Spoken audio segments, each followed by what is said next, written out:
আসন্ন জাতীয় সংসদ নির্বাচনকে সামনে রেখে বাংলাদেশ নির্বাচন কমিশন ঘোষিত মনোনয়ন ফরম জমাদানের শেষ দিন ছিল আজ ২৯ ডিসেম্বর। এদিনে পটুয়াখালী ৩ গলাচিপা দশমিনা আসনে দুপুর ১টা ৩০ মিনিটে দশমিনা সহকারী রিটার্নিং অফিসারের কার্যালয়ে স্বতন্ত্র প্রার্থী হিসেবে হাসান মামুন মনোনয়ন ফরম দাখিল করেন।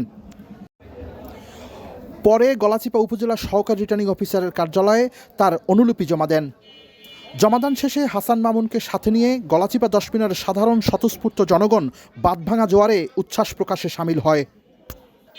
এর আগে গত ২২ ডিসেম্বর হাসান মামুনের পক্ষে গলাচিপা সহকারী রিটার্নিং অফিসারের কাছ থেকে স্বতন্ত্র প্রার্থী হিসাবে মনোনয়নপত্র সংগ্রহ করেন। এই একই আসনে যুগপৎ আন্দোলনের অংশীদার হিসেবে বাংলাদেশ জাতীয়তাবাদী দল কর্তৃক ঘোষিত গণ অধিকার পরিষদের সভাপতি নুরুল হক নূর বিকাল ৪টা ৫০ মিনিটে সহকারী রিটার্নিং অফিসার গলাচিপা এর কাছে মনোনয়ন ফরম দাখিল করে।